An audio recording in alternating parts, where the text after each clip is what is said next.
Hello സോലിയോ, എല്ലാവർക്കും പുതിയൊരു വീഡിയോയിലേക്ക് സ്വാഗതം. ഇന്ന് എൻ്റെ കൂടെ ഉള്ളത് 2014 RC390 ആണ് കേട്ടോ. ഇന്ന് ഈ ബൈക്കിൻ്റെ റിവ്യൂ ഒന്നുമല്ല, പകരം നമ്മൾ ഈ ഒരു 2025 കാലഘട്ടത്തിൽ ഇതേപോലെ ഒരു 2014 ബൈക്കൊക്കെ ഇറക്കുവാണെങ്കിൽ എന്തെല്ലാം മാറ്റങ്ങളാണ് ചെയ്യേണ്ടത് എന്നുള്ളൊരു കുട്ടി ഇൻഫോർമേറ്റീവ് വീഡിയോ ആണ് ചെയ്യാൻ ഉദ്ദേശിക്കുന്നത്.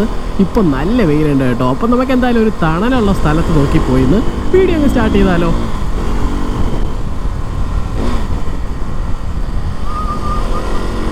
അങ്ങനെ ഫൈനലി നമുക്ക് അത്യാവശ്യം നല്ലൊരു പീസ്ഫുൾ ആയിട്ടുള്ള ലൊക്കേഷൻ കിട്ടിയിട്ടുണ്ട്. അപ്പോൾ നമുക്ക് ഇന്നത്തെ വീഡിയോ നമുക്ക് ഇവിടെ വെച്ച് ആരംഭിക്കാം. അതായത് ഞാൻ പറഞ്ഞു വന്ന് ഇതേപോലെ ഒരു 2014 നമുക്ക് RC390 അത് വേറെ ഏതെങ്കിലും ബൈക്ക് ആയിക്കോട്ടെ. അപ്പോൾ നമ്മൾ ഈ 2025 മാറ്റുമ്പോൾ ഈ 2025 ഓപ്റ്റ് ചെയ്യുമ്പോൾ എന്തൊക്കെ മാറ്റങ്ങളാണ് വരുത്തേണ്ടത് എന്നാണ് നമ്മൾ ഈ വീഡിയോയിലൂടെ കവർ ചെയ്യാൻ പോകുന്നത്. ആദ്യം തന്നെ നമുക്കിതിൻ്റെ സേഫ്റ്റിയുടെ കാര്യങ്ങൾ പറഞ്ഞു തുടങ്ങാം. ആദ്യം തന്നെ ഇതിൻ്റെ ബ്രേക്കിങ്ങിൽ തന്നെ തുടങ്ങാം. ബ്രേക്കിങ്ങിൻ്റെ കാര്യം പറയുമ്പോൾ ഫ്രണ്ട് ബ്രേക്സ് ഓക്കെയാണ്, അത്യാവശ്യം കിടിലം ബ്രേക്കിംഗ് ഒക്കെ കിട്ടുന്നുണ്ട്. പക്ഷേ പുതിയ ജനറേഷൻ്റെ അത്രയും മാത്രം ഷാർപ്പായിട്ട് എനിക്ക് ഫീൽ ചെയ്യുന്നില്ല. കുറച്ചുകൂടി ഒന്ന് ഷാർപ്പറാണ്, എന്നാൽ പോലും പുതുതായിട്ടുള്ള ഒരു ഷാർപ്പ്നെസ് എനിക്ക് ഇതിൽ കിട്ടുന്നില്ല കേട്ടോ. പിന്നെ ബ്രേക്കിങ്ങിൽ വേറെ ഒരു ഡിസപ്പോയിൻമെൻ്റ് എന്ന് പറയുമ്പോൾ ഇത് കുറച്ചൊന്ന് ലെങ്തി ആയി ടൈം, കുറച്ചൊന്ന് ലോങ് ആയിട്ട് ഓടിക്കുന്ന ടൈം ചെറിയൊരു ബ്രേക്ക് ഫെയ്ഡിങ് പോലെ എനിക്ക് ഫീൽ ചെയ്യുന്നുണ്ട് ഈ ഒരു RC390. മേ ബി എനിക്ക് തോന്നിയതാവും, പക്ഷേ ട്രാക്കിലോട്ട് എടുക്കുന്ന ടൈം പ്രോപ്പർലി ഇതിൽ ഫെയ്ഡിങ് വരുന്നുണ്ട് ഈ ഒരു ഫ്രണ്ട് ബ്രേക്സിൻ്റെ ഭാഗത്ത് നിന്ന്. അപ്പോൾ നിങ്ങൾക്ക് എന്തായാലും ഇതിൻ്റെ ഫ്രണ്ട് ബ്രേക്സും റിയർ ബ്രേക്സ് എന്തായാലും ചേഞ്ച് ചെയ്തിട്ടുണ്ടാവും. ഇതൊരു 2014 RC390 ആണ്. അപ്പോൾ എന്തുകൊണ്ട് ഇതിൻ്റെ വാറണ്ടി പീരീഡ് ഒക്കെ കഴിഞ്ഞിട്ടുണ്ട്. അപ്പോൾ നമുക്ക് എന്തായാലും ഇതിൻ്റെ ബ്രേക്സ് അപ്ഗ്രേഡ് ചെയ്യാവുന്നതാണ്, ഒരു ഇഷ്യൂസും വരുന്നില്ല. നമുക്ക് ഒരു പ്രോപ്പർ മാസ്റ്റർ സിലിണ്ടേഴ്സൊക്കെ യൂസ് ചെയ്ത് ഒരു പ്രോപ്പർ ബ്രേക്കിംഗ് ബൈറ്റ്, അതേപോലെ തന്നെ ഫീഡ്ബാക്ക് കിട്ടുന്ന ബ്രേക്സ് നമുക്ക് ഇതിലോട്ട് അപ്ഗ്രേഡ് ചെയ്യാവുന്നതാണ്. അപ്പോൾ one of the major thing ഇതിൻ്റെ ബ്രേക്കിംഗ് തന്നെയാണ് കേട്ടോ. അപ്പോൾ നമുക്ക് അങ്ങനെ ഒരു മാസ്റ്റർ സിലിണ്ടേഴ്സ് ഇൻട്രൊഡ്യൂസ് ചെയ്തുകൊണ്ട് ഇതിൻ്റെ ബ്രേക്കിംഗ് ഇമ്പ്രൂവ് ചെയ്യാൻ പറ്റും. പിന്നെ സെക്കൻഡ് മേജർ തിങ് നമ്മൾ ചേഞ്ച് ചെയ്തിരിക്കുന്നത് ഓഫ് കോഴ്സ് ഇതിൻ്റെ ടയേഴ്സാണ്. ഇപ്പോൾ കാണാമല്ലോ നിങ്ങൾക്ക് ഇതിൽ റിയർ സൈഡിൽ ഡ്യുവൽ പർപ്പസ് ടയേഴ്സാണ് ഈ ഒരു സൂപ്പർ സ്പോർട്ട് ബൈക്കിൽ യൂസ് ചെയ്ത്, വിച്ച് ഇസ് റബ്ബിഷ്. ഈ ഒരു സംഭവം ഒരിക്കലും ചെയ്യരുത്, ബിക്കോസ് ഇതിൻ്റെ കംപ്ലീറ്റ് സ്റ്റെബിലിറ്റി ഉറപ്പായിട്ട് നഷ്ടപ്പെടും. ബിക്കോസ് ഞാൻ ഇത് ജസ്റ്റ് ഒന്ന് ചെറുതായിട്ടൊന്ന് പുഷ് ചെയ്തിൻ്റെ പെർഫോമൻസ് ഞാനൊന്ന് ഫീൽ ചെയ്യാൻ വേണ്ടി നോക്കിയപ്പോൾ റിയർ ആൻഡ് കംപ്ലീറ്റ്ലി വോബ്ലിംഗ് ആയിരുന്നു because of these unnecessary tyres in the rear side. അപ്പോൾ എന്തുകൊണ്ട് നമ്മൾ പ്രോപ്പർ ടയേഴ്സ് യൂസ് ചെയ്യേണ്ടിയിരിക്കുന്നു. പിന്നെ നമുക്ക് തേർഡ്ലി ചേഞ്ച് ചെയ്യാൻ സാധിക്കുന്ന one of the major thing ആണ് ഇതിൻ്റെ സസ്പെൻഷൻസ്. ഇത് ഓഫ്കോഴ്സ് ഒരു ടൂറിംഗ് ബൈക്കാണെന്ന് ഓപ്റ്റ് ചെയ്യാൻ പറ്റില്ല, ബിക്കോസ് ഒരു വളരെ കുറവ് ഫ്യൂൽ ടാങ്ക് കപ്പാസിറ്റി, ലൈക്ക് 10 ലിറ്റേഴ്സിൻ്റെ ഫ്യൂൽ ടാങ്ക് കപ്പാസിറ്റിയാണ്. അതുകൊണ്ട് ടൂറിങ്ങിന് ഓപ്റ്റ് ചെയ്യാൻ പറ്റില്ല. പക്ഷേ നമുക്ക് കുറച്ചുകൂടി കംഫർട്ടബിൾ ആയിട്ടുള്ള റൈഡ് ഓൺ ദി റോഡ് കിട്ടാൻ വേണ്ടിയിട്ട് നമുക്കിതിൻ്റെ സസ്പെൻഷൻസ് ചേഞ്ച് ചെയ്യാൻ പറ്റും കേട്ടോ. മേ ബി ലൈക്ക് നമുക്കിപ്പോൾ ലേറ്റസ്റ്റ് ആയിട്ട് വരുന്ന ഡ്യൂക്ക് 390 ഉണ്ടല്ലോ, അതിൽ വരുന്ന കംപ്ലീറ്റ്ലി അഡ്ജസ്റ്റബിൾ ആയിട്ടുള്ള സസ്പെൻഷൻസ് ഉണ്ടല്ലോ. ആ ഒരു സസ്പെൻഷൻ നമുക്ക് ഈ ഒരു RC390 ഇൻട്രൊഡ്യൂസ് ചെയ്യാൻ പറ്റി കഴിഞ്ഞാൽ പ്രോപ്പർ ആയിരിക്കും. ബിക്കോസ് നമുക്ക് ഓൺ ദി റൈഡ് തന്നെ ഇനിയിപ്പോൾ നല്ലൊരു കോർണേഴ്സൊക്കെ ഉള്ള റോഡാണെങ്കിൽ ഒന്ന് സ്റ്റിഫർ ആക്കിയിട്ട് കുറച്ചുകൂടി എൻജോയ് ചെയ്യാം, അല്ലെങ്കിൽ കുറച്ചൊന്ന് പൊട്ടിപ്പൊളിഞ്ഞ റോഡാണെങ്കിൽ കുറച്ചൊന്ന് സോഫ്റ്റർ ആക്കിയിട്ട് അത് ഒരു കംഫർട്ടബിൾ ആയിട്ടുള്ള റൈഡും കിട്ടുന്നതായിരിക്കും. അപ്പോൾ ഒരു തേർഡ് മേജർ അപ്ഡേറ്റ് ആയിട്ട് നമുക്ക് ഇൻട്രൊഡ്യൂസ് ചെയ്യാൻ സാധിക്കുന്നതാണ് സസ്പെൻഷൻസ്. മേ ബി ലൈക്ക് നമുക്ക് ഡ്യൂക്ക് 390 ഓപ്റ്റ് ചെയ്യാം, അല്ലെങ്കിൽ നമുക്ക് ആഫ്റ്റർ മാർക്കറ്റ് കംപ്ലീറ്റ്ലി അഡ്ജസ്റ്റബിൾ ആയിട്ടുള്ള സസ്പെൻഷൻസൊക്കെ ആഫ്റ്റർ മാർക്കറ്റും അവൈലബിൾ ആണ്. അപ്പോൾ നമുക്ക് അതും ഓപ്റ്റ് ചെയ്യാൻ സാധിക്കുന്നതാണ്. പിന്നെ നാലാമത്തെ ഒരു സംഭവം നമുക്കിതിൽ ചേഞ്ച് ചെയ്യാൻ പറ്റുന്നതാണ് ഇതിൻ്റെ റേഡിയേറ്റർ. ഇപ്പോൾ കറൻ്റ്ലി വരുന്ന നമുക്ക് കേർവ്ഡ് റേഡിയേറ്റർ സെറ്റപ്പ് നമുക്ക് ഇതിലോട്ട് ഇൻട്രൊഡ്യൂസ് ചെയ്യാൻ പറ്റും. അങ്ങനെ ഇൻട്രൊഡ്യൂസ് ചെയ്ത് കഴിഞ്ഞാൽ ഓഫ്കോഴ്സ് നമുക്ക് ബെനിഫിഷ്യൽ ആയിരിക്കും, ബിക്കോസ് ഇതിൽ one of the top heating തരുന്ന ഒരു എഞ്ചിനാണ്. അതിൻ്റെ ഹീറ്റിംഗ് കുറച്ചുകൂടി ഒന്ന് കുറയ്ക്കാൻ പുതുതായിട്ട് നമ്മളൊരു കേർവ്ഡ് റേഡിയേറ്റർ ഇൻട്രൊഡ്യൂസ് ചെയ്ത് കഴിഞ്ഞാൽ പറ്റുന്നതായിരിക്കും. കേർവ്ഡ് റേഡിയേറ്റർ ഇൻസ്റ്റാൾ ചെയ്യാൻ പറ്റുമെന്നാണ് എൻ്റെ ഒരു വിചാരം. കേർവ്ഡ് റേഡിയേറ്റർ വിത്ത് ഡ്യുവൽ ഫാൻ സെറ്റപ്പ് ഒക്കെ ഇൻട്രൊഡ്യൂസ് ചെയ്ത് കഴിഞ്ഞാൽ ഓഫ് കോഴ്സ് നിങ്ങൾക്ക് ഒരു പ്രോപ്പർ കൂളിംഗ് ഈ ഒരു RC390 2014 കിട്ടുന്നതാണ് കേട്ടോ. പിന്നെ one of the other thing നമുക്ക് ചേഞ്ച് ചെയ്യാൻ പറ്റുന്നതാണ് അലോയ്സ് ആൻഡ് റോട്ടേഴ്സൊക്കെ, ഡിസ്ക് റോട്ടേഴ്സൊക്കെ പുതുതായിട്ട് വരുന്ന RC390 നമുക്ക് കാണാമല്ലോ. കുറച്ചുകൂടി ലൈറ്ററായിട്ടുള്ള റോട്ടേഴ്സാണ് വരുന്നത്, അതേപോലെ തന്നെ അലോയ്സ് ആണ്.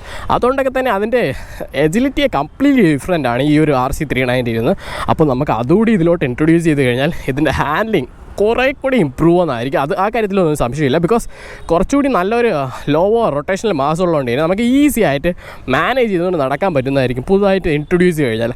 ഇപ്പോൾ ഞാൻ ഈ പറഞ്ഞ അപ്ഡേറ്റ്സ് എല്ലാം ഇനിയായിരിക്കും ഇതിലോട്ട് കൊണ്ടുവരുന്നത്. പക്ഷേ ഇതുവരെ ഇതിൽ ചേഞ്ച് ചെയ്തിരിക്കുന്നതെന്ന് പറയുമ്പോൾ ഇതിൻ്റെ അകത്ത് ഇൻസൈഡ് നമുക്ക് കാണാൻ കഴിയില്ല, പക്ഷേ ചേഞ്ച് ചെയ്തിട്ടുണ്ട്. ഇതിൻ്റെ ഫ്യൂൽ പമ്പ് ചേഞ്ച് ചെയ്തിട്ടുണ്ട്. പിന്നെ കാണാൻ കഴിയുന്നൊരു സംഭവം ലൈക്ക് ഫുഡ് റെസ്റ്റ് ചേഞ്ച് ചെയ്തിട്ടുണ്ട്. പിന്നെ എക്സ്ട്രാ ഒരു പവർ പാർട്ട് വൈസർ അത് ലുക്സിന് വേണ്ടിയിട്ടാണ് ചേഞ്ച് ചെയ്തിട്ടുണ്ട്. പിന്നെ ഇതൊരു 2014 RC390 ആയതുകൊണ്ട് തന്നെ ഇതിൽ സ്ലിപ്പർ ക്ലച്ച് അവൈലബിൾ അല്ല കേട്ടോ. അതുകൊണ്ട് ഹാർഡ് ഡൗൺ ഷിഫ്റ്റ് ചെയ്യുന്ന ടൈം ഉറപ്പായിട്ടും ടയർ ലോക്കിംഗ് ഉണ്ടാകുന്നുണ്ട്. അതെനിക്ക് എക്സ്പീരിയൻസ് ചെയ്തിട്ടുണ്ട്. ഇത് ഓട്ടിക്കുന്ന ടൈമിന് ഹാർഡായിട്ട് ഡൗൺ ഷിഫ്റ്റ് ചെയ്ത ടൈം ഇതിൻ്റെ റിയർ വീൽസ് കംപ്ലീറ്റ്ലി ലോക്കായിരുന്നു. അത് പേടിപ്പിക്കുന്നുണ്ടോയെന്ന് വെച്ചാൽ ചില ടൈം അത് ഫ്രണ്ടിലോട്ട് വീല് വരുന്ന ഒരു സിറ്റുവേഷൻ വന്നായിരുന്നു. കംപ്ലീറ്റ്ലി വന്നില്ല, ചെറുതായിട്ടൊന്ന് സൈഡ് ചേഞ്ച് ചെയ്ത് നമ്മുടെ ലൈൻ ചേഞ്ച് ചെയ്ത് പോകുന്ന രീതിയിൽ റിയർ വീൽസ് വന്നായിരുന്നു. അപ്പോൾ നമുക്ക് എന്താ ചെയ്യാൻ കഴിയുന്നതെന്ന് വെച്ചാൽ ഒരു സ്ലിപ്പർ ക്ലച്ച് തന്നെ ഇതിലോട്ട് ഇൻട്രൊഡ്യൂസ് ചെയ്ത് കഴിഞ്ഞാൽ ഭയങ്കര ബെനിഫിഷ്യൽ ആയിരിക്കും. അത് നിങ്ങളുടെ കംപ്ലീറ്റ് റൈഡിങ് സ്റ്റൈൽ ഇതിനെ മൊത്തത്തിൽ മാറ്റുന്നതായിരിക്കും കേട്ടോ. പിന്നെ ഇതൊരു 2014 RC 390 ആയതുകൊണ്ട് ഇതിൻ്റെ വൈബ്രേഷൻസിന് കാര്യം പറയുകയാണെങ്കിൽ അങ്ങേ ഹൈയിലാണ് നിൽക്കുന്നത്. അപ്പോൾ നമുക്ക് അത് കംപ്ലീറ്റ്ലി എലിമിനേറ്റ് ചെയ്തുകൊണ്ട് ഒരു പ്രോപ്പർ റൈഡ് ഫീൽ തരാനായിട്ട് കുറച്ച് റബ്ബർ ബുഷിങ്സ് ഒക്കെ നമുക്ക് ഇൻട്രൊഡ്യൂസ് ചെയ്യുന്നതായിരിക്കും. ലൈക്ക് ഈ ഒരു പ്ലാസ്റ്റിക് പോർഷൻ്റെ ഇടയിലായിട്ട് റബ്ബർ ബുഷിങ്സ് ഒക്കെ ഇൻട്രൊഡ്യൂസ് ചെയ്ത് കംപ്ലീറ്റ് വൈബ്രേഷൻ കുറച്ചുകൂടി ഒന്ന് ഡിക്രീസ് ചെയ്യിപ്പിക്കാം. അതുകൊണ്ട് തന്നെ നമുക്ക് റൈഡ് ഫീൽ കുറച്ചുകൂടി ഒന്ന് എക്സ്പീരിയൻസ് ചെയ്യുന്നത്. ലൈക്ക് നമ്മൾ ത്രോട്ടിലൊക്കെ കുറച്ചൊന്ന് ഇൻക്രീസ് ചെയ്ത് കൊടുക്കുന്ന ടൈം വൈബ്രേഷൻ ബൈക്ക് മൊത്തത്തിൽ അങ്ങ് കുലുങ്ങുവാണ്. ലൈക്ക് ഫെയറിങ്ങിൻ്റെ ഫെയറിങ് ഉൾപ്പെടെ കുലുങ്ങുവാണ്. അപ്പോൾ കുറച്ചൊന്ന് അനോയിങ് ആയിട്ട് ഫീൽ ചെയ്യായിരുന്നു ആ ഒരു റൈഡ് ഫീൽ. അപ്പോൾ അതൊക്കെ കംപ്ലീറ്റ്ലി എലിമിനേറ്റ് ചെയ്യാനായിട്ട് കുറച്ചൊന്ന് റബ്ബർ ബുഷിങ്സ് ഒക്കെ ഇൻട്രൊഡ്യൂസ് ചെയ്താൽ യൂസ്ഫുൾ ആയിരിക്കും കേട്ടോ. ഓക്കെ, അതൊക്കെയായിരുന്നു എനിക്ക് ഒറ്റ നോട്ടത്തിൽ നമുക്ക് എന്തെല്ലാം ചേഞ്ചസ് നമുക്ക് ഈ ഒരു 2014 RC 390 നമുക്ക് 2025 ചേഞ്ച് ചെയ്യുമ്പോൾ കൊണ്ടുവരേണ്ട മാറ്റങ്ങൾ തോന്നുന്നത്. അഥവാ നിങ്ങൾക്ക് ഏതെങ്കിലുമൊക്കെ അറിയാവുന്നുണ്ടെങ്കിൽ അഫ്കോഴ്സ് നിങ്ങൾക്ക് കമൻറ്റ് ചെയ്യാവുന്നതാണ്. ഈ ഒരു 2025 എടുത്തു കഴിഞ്ഞാൽ മാറ്റേണ്ടിയിരിക്കുന്നത്. അപ്പോൾ നമുക്ക് എന്തായാലും ഒരു ഷോർട്ട് റൈഡ് കൂടെ പോയിട്ട് ഈ ഒരു വീഡിയോ അങ്ങ് വൈൻഡപ്പ് ചെയ്യാം. ജസ്റ്റ് അതിന് പോകുന്നതിന് മുന്നേ എക്സോസ് നോട്ടൂടെ ഒന്ന് കേൾപ്പിച്ചു തരാം. ആർക്കാണ് ഈ ഒരു BS3 സൗണ്ട് ഇഷ്ടപ്പെടാത്തത്?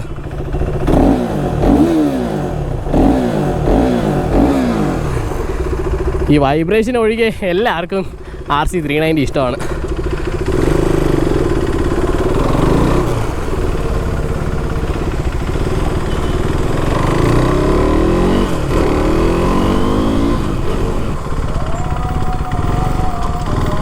സസ്പെൻഷനൊക്കെ സോഫ്റ്റർ ആയി കഴിഞ്ഞാൽ ഇതേപോലത്തെ കുഴിയൊക്കെ വരുമ്പോൾ നിങ്ങൾ കുറച്ചുകൂടി സോഫ്റ്ററായിട്ട് എടുത്തുകൊണ്ട് പോകുന്നതാണ്. കണ്ടല്ലോ, ഇപ്പോൾ കൂടെ ടയർ ലോക്കിങ് വന്നു. ആ ടയർ ചേഞ്ച് ചെയ്യാത്തതുകൊണ്ട് ആ ഡ്യുവൽ പർപ്പസ് ടയർ ആയതുകൊണ്ട് തന്നെ ഭയങ്കര ഇഷ്യൂ ആണ് കേട്ടോ. ഇതേപോലെ ഡ്യുവൽ പർപ്പസ് ടയറൊക്കെ എടുത്ത് ഒരു RC 390 ഇട്ട് കഴിഞ്ഞാൽ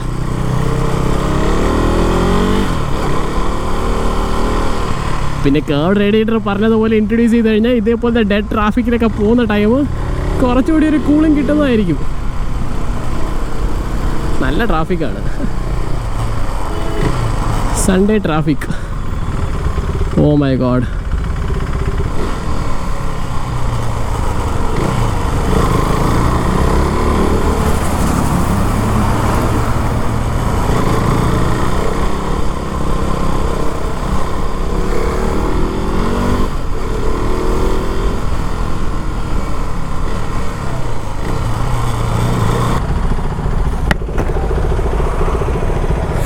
ഫാൻ ഓൺ ആയിട്ടുണ്ട്, എയർപ്ലെയിൻ മോഡിലോട്ട് പോയിട്ടുണ്ട്.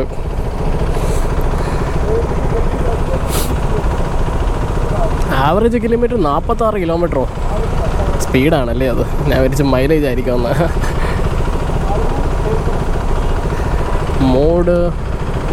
മോഡിൽ എന്തൊക്കെയുണ്ട്? ട്രിപ്പ് ഓടോ,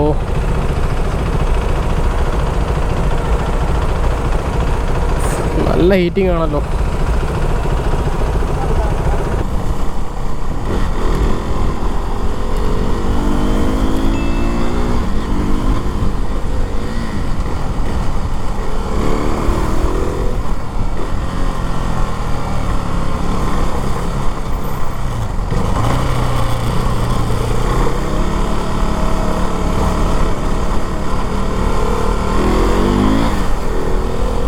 ഓക്കെ ഗൈസ്, അപ്പോൾ അതൊക്കെ തന്നെയായിരുന്നു ഈ ഒരു കുട്ടി ഇൻഫോർമേറ്റീവ് വീഡിയോ. ഒരു 2014-15 ബൈക്കൊക്കെ എടുക്കുന്നവർക്ക് ഇത് ഇൻഫോർമേറ്റീവ് ആൻഡ് യൂസ്ഫുൾ ആവുമെന്ന് വിചാരിക്കുന്നു. അപ്പോൾ നമുക്ക് അടുത്തൊരു വീഡിയോയിൽ കാണാം. അതുവരേക്കും ഓക്കെ, ബൈ.